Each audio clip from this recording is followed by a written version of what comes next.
In this episode, I'm going to create a new doorway through to my plant room. I'm going to add some filtration to the returned air from the dust extraction room.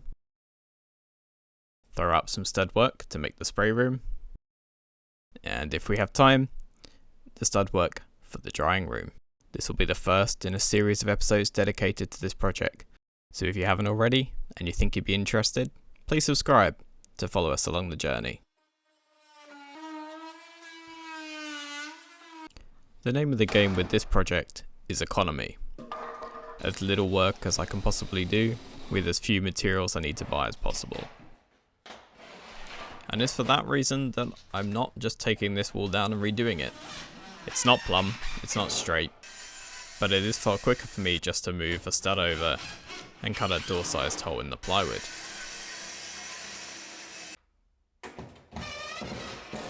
I actually modified my festal rails about 8 years ago now, just to do this exact job.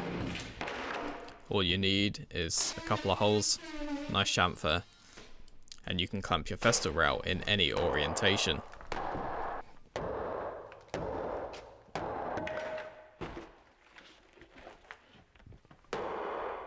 I'm taking these knockings out the hard way because I want to keep that upright stud. I just need to move it over 100mm.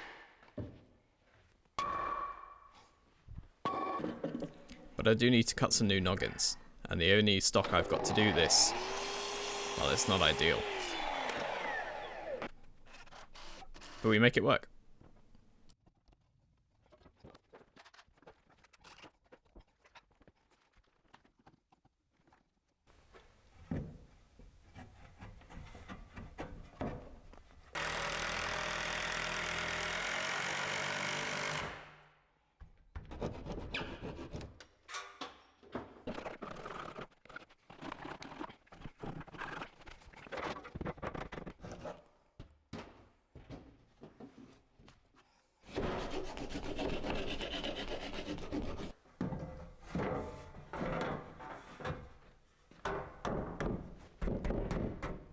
And now once these filter enclosures are plastered in, all air returning from the dust extraction room will have to go through the filters. Nice.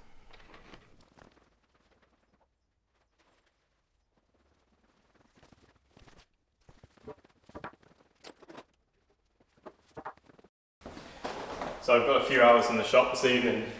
This is something I've been playing around with in CAD, and I cannot get it clear in my head just how I want this spray booth to work. How big it's going to be. We've had all kinds of ideas, like bringing it down to here, just leveling it off with these posts, maybe bringing the posts out slightly. The only way to actually get this right is to get a stack of timber, start laying it out.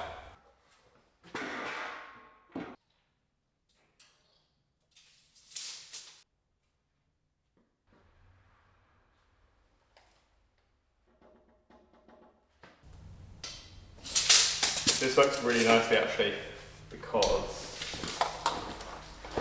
the way this is laid out now, between our front face and here, we've got 600. So if we have, in our taller space, we have the drying rail centrally down the middle of here, then we can hang painted doors fully enclosed in here, so that as you're walking through with trolleys for other stuff to be stored, to be dried, you're not going to come into conflict with any of this stuff. When you're working alone, sometimes you just need to get creative to get it done.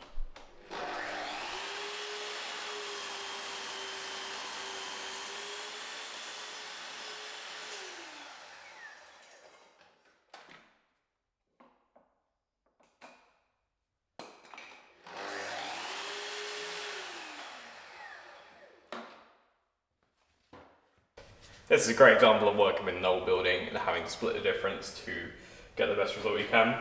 So if I stroke my laser line across here, I can hit the other end of the post and beam.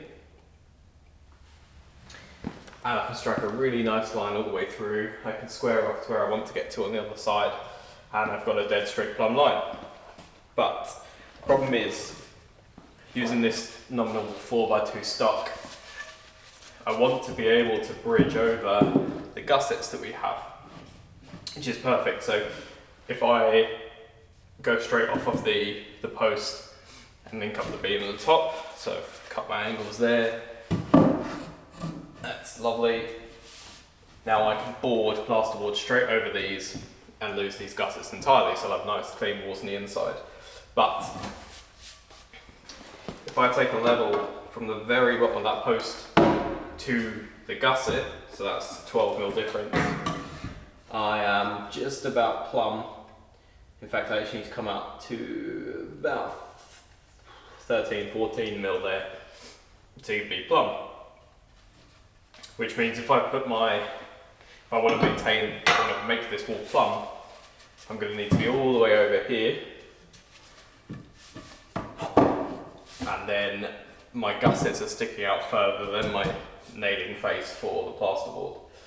So I think all I can do really is go off of what I have, make sure that my faces are over the gussets, and then we'll just make sure that the front face is dead plumb. These internals aren't too important because we're not going to put anything up against them, except maybe a mixing cabinet or something here, but we can make that up on the inside. So as long as our outside faces are nice and square, wherever people are going to see it, I think we'll be fine. But it does mean that when we come to do the boarding and everything else, everything's just a little bit more complicated, but odd buildings.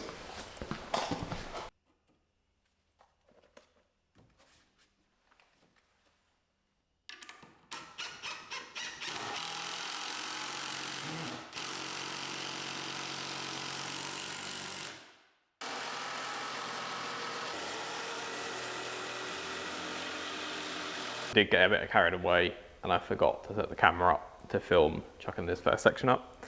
So yesterday, this side return here, I got that framed out, got that plumb level, and that's my kind of profile for putting the stud work across all the way across the side here. So this stud work doesn't exactly go all the way to the top of the ceiling, and that's because the ceiling runs out by about 3 inches here, where, as you saw when I took the roof off, the beams are undersized, so they've all started to sag. So rather than try and push all these up, I'm just going for the lowest point that I can, where I can get a straight line all the way across. And that makes framing this out and getting it into place nice and simple, because I just have to build it on the floor, lift it up, clamp them off, screw them through. And then what I can do is run a bead of foam all the way across the top. And then I can just build an infill panel to go across the top of the door set. So that's the quickest, easiest, most economical with the timber way I can do this.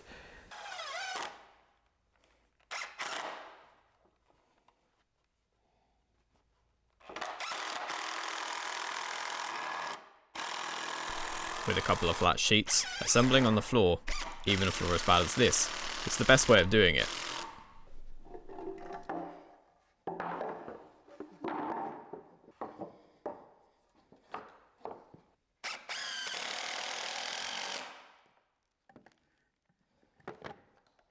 You can see just how easy it is to get everything flush this way. You'll see later in the episode, the next set of timber is not as good as this, and that causes me some difficulty keeping things flush. I can solve it, but you'll see it's a lot of work.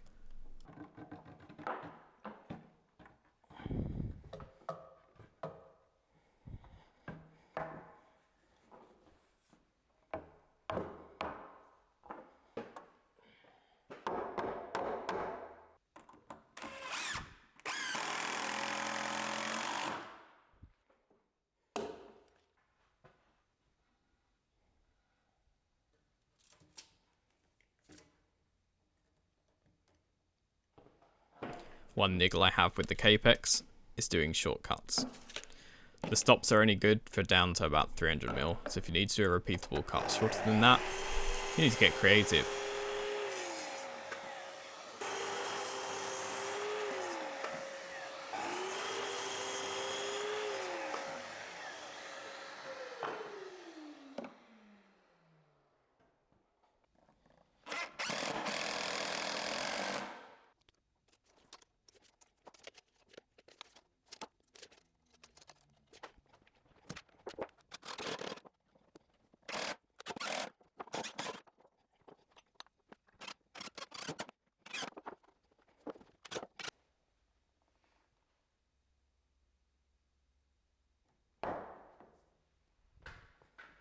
Now at this point, there's very little by way of mechanical fixing, either in the head or the sole.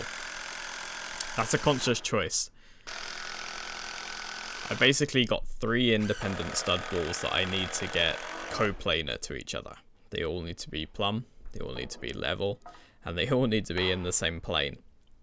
That's quite an ask. As you can see as well, the concrete slab is horrifically out of level, as much as 4 inches in places. So I made the decision that I would get this wall exactly where I wanted it, and then I'd foam. The problem with putting mechanical fixings in is you have to drill the sole plate, and the vibration of the drill can really knock that sole plate around. It's only a friction fit here at the moment, and I don't want to interfere with that. So by foaming underneath the studs and foaming at the head, I know that when I come back to this to drill, it's not going anywhere. It's not going to move an inch.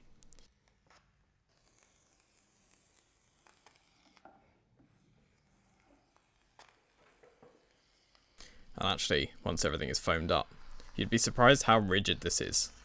Like, you would not need mechanical fixings.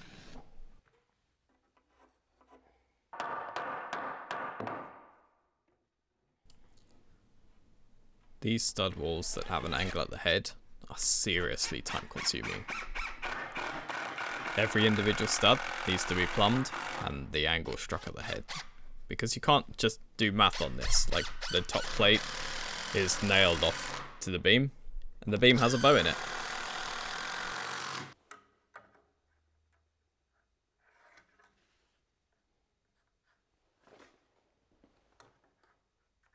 And if it wasn't time consuming enough, I decided at this point that what I really needed was a window in this wall.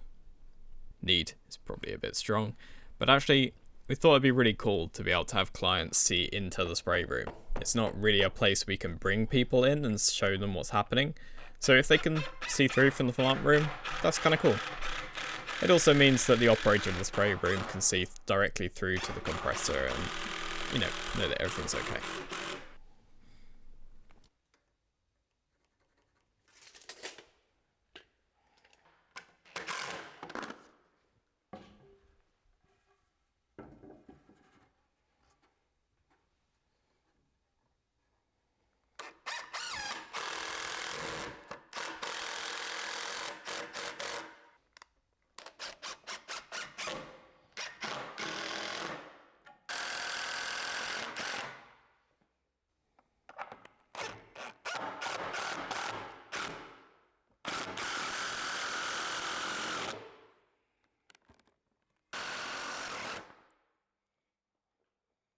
Whoever decided that a drill bit needed cellophane wrapping, there's a special place in hell for you.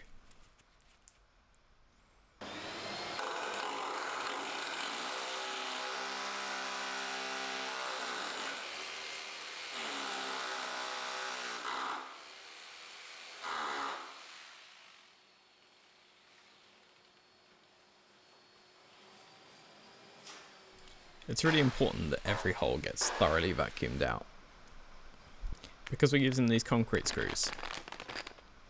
They basically cut their own thread into the concrete, but dust really messes with that, and it will lock them up and you will not get them back out again.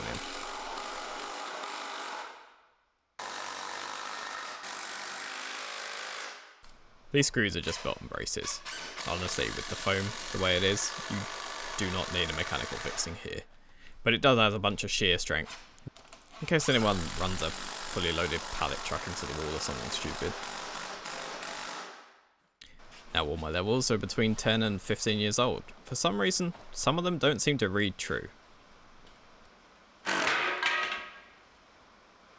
That, and having lost all my little ones, I've decided it's time to invest in some new ones. But it did mean the first hour of my day was checking that all of my existing work was good.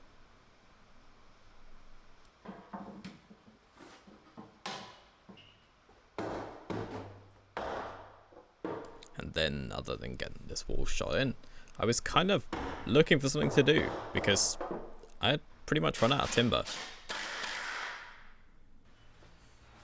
So just going around cutting noggins in.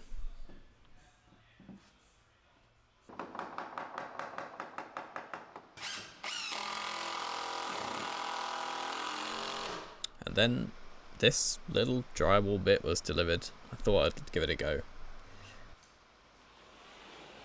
With the other benefit that I can see whether I can reuse the old plasterboard.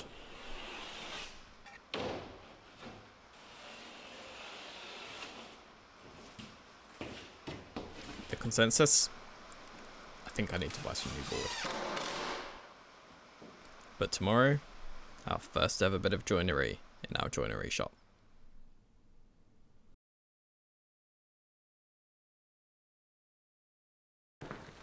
So it's a bright and early Saturday morning, and I brought my dust extractor from home.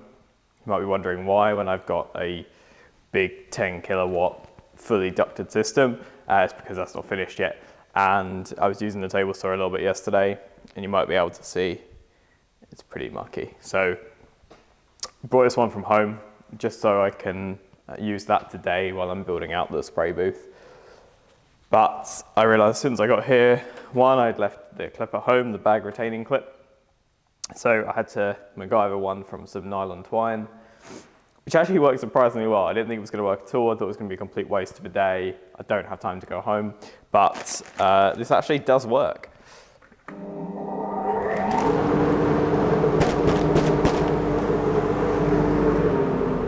The second thing is this bag has got a tear in it. Just here. So I just thought I'd show a quick and easy way of fixing this problem. So you might think to just try tape, putting some kind of tape over the top. Doesn't work. You can't go on the inside of the bag because you have such, they're packed with such fine dust that nothing will stick to it whatsoever. Trust me, I've tried everything. So one of the easiest ways that I've found that just works is if you take two pieces of scrap material, it can be anything. I've just got 2 bits of MDF here with 2 screws. And then if you just clamp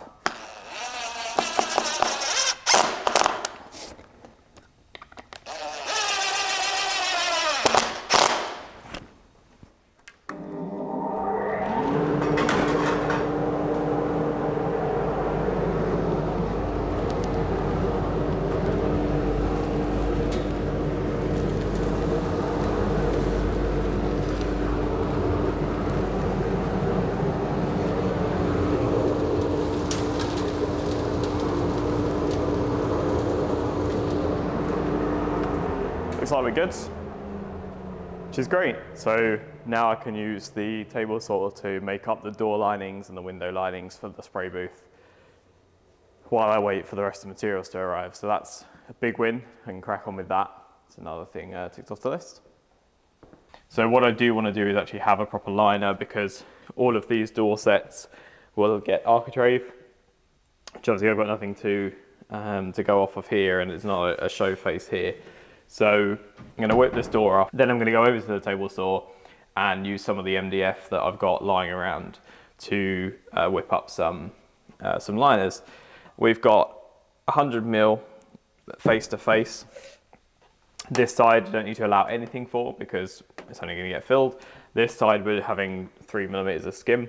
So if we whip out a liner at 103 and we nail it off with the face flush this side, then we'll have a face that we can skim into to make sure we're perfectly lined up all the way around. And then I can use the MDF liner as my nailer for my architrave that will come over. And then we're going to use some of the timber that was left over from the old workbenches that you saw me take down to make up some new doors for here. So yeah.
some kind of butterfly.